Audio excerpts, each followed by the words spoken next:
Yoweri Museveni was born on August 15, 1944, in Entungamo, southwestern Uganda. He belongs to the Banyankole ethnic group. He studied political science and economics at the University of Dar es Salaam in Tanzania, where he was influenced by African liberation movements and revolutionary ideas. Like, share, and subscribe for more history. Entry into politics and armed struggle. After completing his studies in political science and economics at the University of Dar es Salaam in Tanzania during the late 1960s, Yoweri Museveni became deeply involved in Pan-African and leftist political movements. He supported African liberation struggles and closely followed revolutionary leaders such as Julius Nyerere Tanzania, Fidel Castro Cuba, and Samora Machel Mozambique.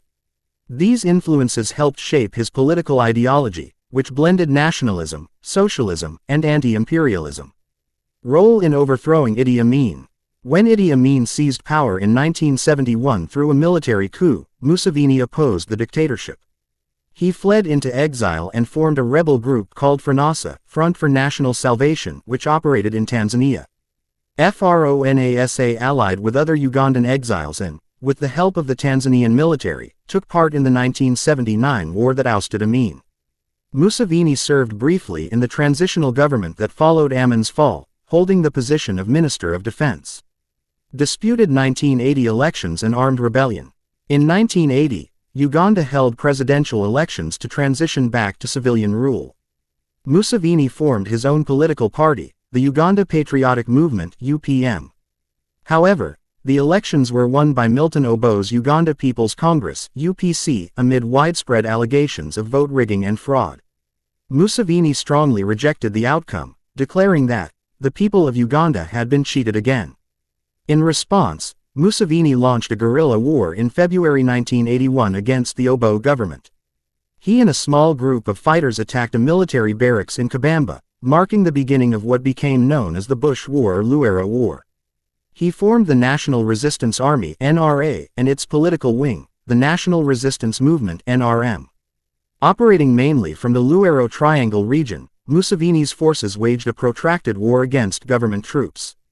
Over the next 5 years, 1981-1986, the NRA expanded its ranks by recruiting disaffected civilians, former soldiers, and youth who opposed Obote's government.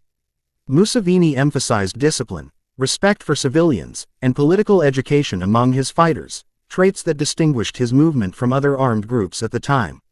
By January 1986, after years of guerrilla warfare and increasing popular support, Museveni's NRA captured the capital Kampala, forcing the military government of Tito Okello, who had overthrown Obote in 1985, to flee. Museveni was sworn in as President of Uganda on January 29, 1986, declaring a new era of peace, stability, and national reconstruction. 1. The Bush War 1981-1986. After the 1980 general elections, which Museveni and many Ugandans believed were fraudulent and rigged in favor of Milton Obote, Museveni decided that the only path to real change was armed struggle. This marked the beginning of the Ugandan Bush War, also known as the Luara War, a 5-year guerrilla campaign that would eventually bring Museveni to power. The start of the war. On February 6, 1981, Museveni and a small group of 27 armed fighters launched their first attack on a government military installation at Kabamba Barracks. Though they failed to capture the weapons they sought, the attack signaled the start of a full-scale insurgency. Museveni's fighters became known as the National Resistance Army (NRA), operating under the political umbrella of the National Resistance Movement (NRM). Base in the Luaro Triangle. The NRA based itself in the Luaro Triangle, a rural area north of Kampala. This region became the heartland of the rebellion. Museveni focused heavily on winning the trust and support of the local population, ensuring that NRA fighters were disciplined, avoided looting, and respected civilians, a key difference from government troops who were often accused of abuses. Strategy and mobilization. Museveni's strategy combined guerrilla tactics with political mobilization. His forces avoided direct confrontation with the government army, instead using ambushes, sabotage, and hit-and-run attacks. The NRA also spread political messages through radio and printed materials, presenting itself as a people's movement fighting for justice, democracy, and national unity. The movement steadily grew in size, thanks to defectors from the National Army, disillusioned youth, and survivors of government crackdowns. The NRM also established a civilian administration in the territories it controlled, including schools, courts, and health services, building the framework for future governance. Government crackdown and civilian suffering. The Obo government responded with brutal counterinsurgency operations, leading to widespread human rights abuses, massacres, and displacement of civilians, especially in the Luero Triangle. Entire villages were destroyed in the government's effort to root out rebels. These atrocities helped boost support for the NRA among the population. Fall of Obo and final push. In July 1985, Obo was overthrown by his own generals, led by Tito Okello, in a military coup. A fragile ceasefire followed, and peace talks were attempted in Nairobi, Kenya, but they quickly collapsed. Museveni viewed the new regime as no different from the old one and continued the war. In January 1986, after strategic advances and increased support, the NRA launched a final offensive. On January 26, 1986, NRA forces captured Kampala, and the Okello regime collapsed. Museveni was sworn in as president of Uganda on January 29, 1986. Outcome and legacy of the Bush War. Museveni's takeover was widely welcomed after years of political instability and violence. He declared, "This is not a mere change of guard. It is a fundamental change." The NRA became the official national army, and the NRM established a new government. The Bush War is seen as the defining struggle that shaped Museveni's leadership, policies, and continued dominance in Ugandan politics. 4. Presidency and leadership style. When Yoweri Museveni became president of Uganda on January 29, 1986, he inherited a country shattered by civil war, political instability, economic collapse, and a broken state system. His famous words at his inauguration, "This is not a mere change of guard. It is a fundamental change in the politics of our country," reflected his intention to rebuild Uganda from the ground up. Rebuilding a broken state. Museveni's first years in office focused on stabilizing the country, rebuilding institutions, and restoring the economy. His government introduced several reforms. Disbanding the former National Army and replacing it with the National Resistance Army (NRA), which had fought in the Bush War.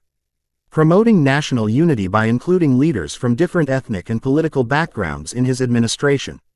Launching efforts to revive Uganda's devastated economy through macroeconomic reforms and foreign investment.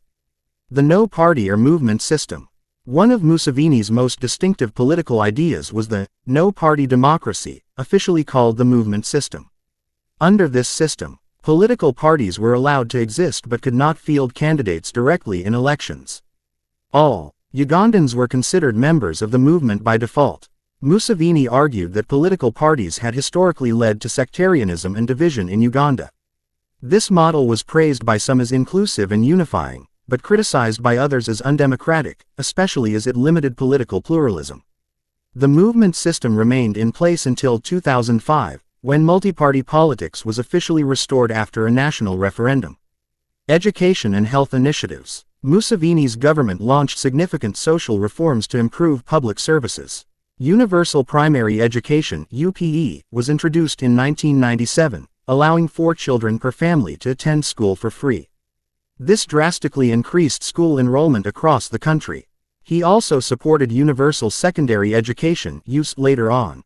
In the health sector, Museveni's leadership in the fight against HIV/AIDS earned international praise.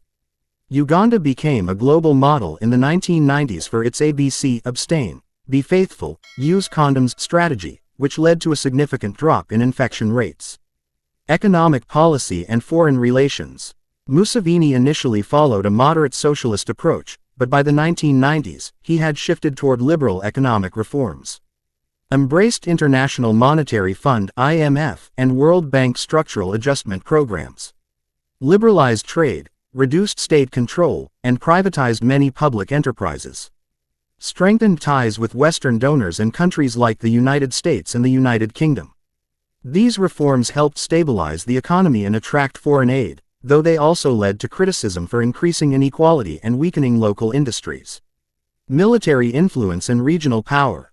While positioning himself as a civilian leader, Museveni maintained strong control through the military. The army, now called the Uganda People's Defense Force (UPDF), remained loyal and central to national stability.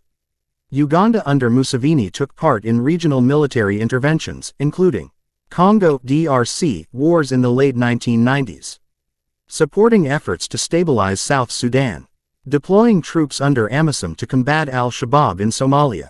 These moves enhanced Uganda's image as a regional power, but also led to international scrutiny and accusations of resource exploitation and human rights abuses. Leadership style summary: disciplined and strategic, focused on long-term consolidation of power. Pragmatic, shifting from socialist to capitalist policies over time. Security-oriented, placing national stability above rapid democratization. Known for lengthy speeches, emphasis on self-reliance, and personal authority over party systems. Museveni's early presidency was marked by successes in stabilization, education, and foreign relations, but also laid the groundwork for his long rule, centralizing power while restricting political competition.